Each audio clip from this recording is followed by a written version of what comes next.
Let's talk about Spider-Man Brand New Day, spoiler edition. That's right. I'm going all spoilers on this one. So if you have not seen the movie, who hasn't seen the movie? The movie's made, it's almost at $2 billion. I'd be shocked if somebody's watching that's not seen the movie. But I had an opportunity to see it twice. Loved it more the second time.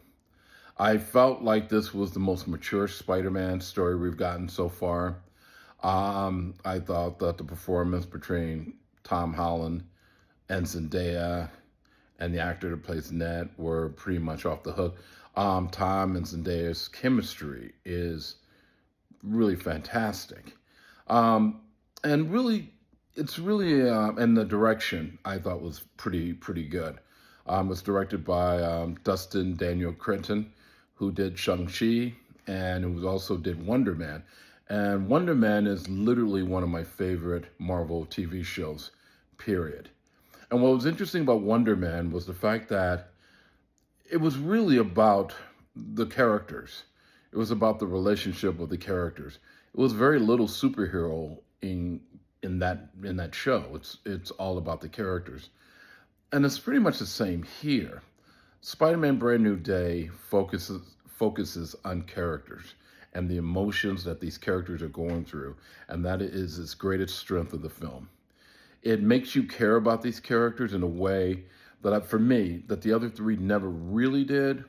But because of No Way Home, where that left off, with Peter having to ask Doctor Strange to wipe away everybody's memory on who, that Peter Parker is Spider-Man, we pick up in this story of Spider-Man, Peter Parker, living alone for 4 years. 4 years where you're basically, and he's kind of more or less keeping tabs on MJ and Ned, kind of stalking them a little bit, but that's 4 years without any companionship, any relationship that Peter has to do.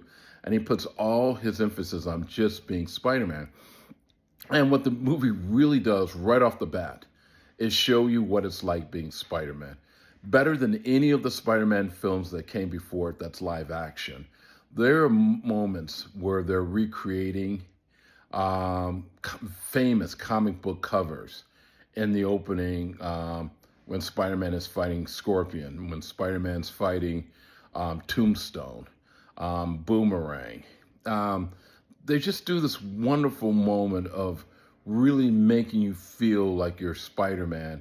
Also, the swinging through the city, what is shot so much like the video game, the Spider-Man video game, that if you are watching this, it's like a ride. It's like a Spider-Man ride in that first 10 minutes. And the movie really just goes for it. This is the most time we've seen Spider-Man really in costume, because he's like Spider-Man almost 80% of the time. And at the same time, we still get enough of Peter Parker. And as the world is embracing Spider-Man, Peter is really struggling, mostly through loneliness. And that is the thing, isolation, being alone, and using his mutation, his spider mutation, as a metaphor of just when you put too much of your focusing on one thing, like we all do it, we all struggle, we all probably put all our attentions on work, and you don't really work on your personal life, you're going to suffer. And so I kind of look at the mutation more or less as anxiety that all of us gets. The movie is really an independent film that's kind of wrapped in a packaging. I mean, if you could strip away all the Spider-Man stuff, the story is really strong, because you could just have a premise of a guy who loves his friends, particularly his girlfriend, so much that in order to protect them, he has to remove himself, cast a spell and remove himself from their life. And just seeing him trying to cope with that is fascinating. And again, it's really wonderful acting. So the things I want to concentrate on in the spoiler review is just a couple of highlights that I really thought they were good.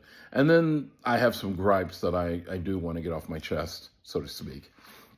So one of the things that I really loved was the relationship. I thought it was smart that Clinton would put in those flashbacks of the first three Spider-Man movie with Peter, MJ, and Ned throughout the movie, so that by the time we see him with both Ned and MJ at the apartment at the party, it hurts even more when Peter sees MJ with a new boyfriend, and and and that's where his mutation starts. But the scene that I really liked was the fact that when Jean Grey is letting Spider-Man know that I can get to you anyway, anyhow, through anybody, particularly MJ. Spider-Man gets MJ, takes her to the rooftop to try to keep her safe. And look, this is the scene that everybody's been talking about. The idea that MJ wants to know who Spider-Man really is. Does she remember him? So she kisses him. Kind of a throwback to Spider-Man 2, where that MJ kissed the Tobey Spider-Man. But then when MJ kissed him on the rooftop, and she's starting to remember, and then the way Peter breaks down and all that, and that's when you kind of know the depth of Spider-Man's struggle as Peter. Think about it. For 4 years, not only have you stayed away from your friends that you love, but you've not met any new friends outside of a cop that he talks to throughout the movie as Spider-Man. All that emotion comes out, only to find out that Jean Grey was really possessing MJ, and she just fucks with him. It's heartbreaking as she taunts him. I just thought that scene was very incredible. And then the other scene is when MJ reads the letter that Peter wrote, and that we see him writing in No Way Home, but he never gives it to her, never says it. She reads that letter, and heartbreak number two literally lets him know that, as much as, Peter loves MJ, this version of MJ can't love Peter because she doesn't know who he is, because the spell did work and he's never been a part of her life, so there's no way she could love him. And I just thought it was just so much maturity in the writing, and especially in the acting. And I got to give praise to Zendaya, because I've always known she was good in the other Spider-Man movies and stuff, but I saw a range from her that I've not seen in those other films, and I don't watch Euphoria. So when I saw what she did on the rooftop and even on the boat, I realized she's got range for miles, and I'm fascinated on what she's going to do next. Um, and then my favorite part of the movie really was when, after MJ breaks it to Peter that she doesn't love him, but Peter as Spider-Man swings her back to her apartment. And this is after they catch Jean Grey, and he turns her into damage control.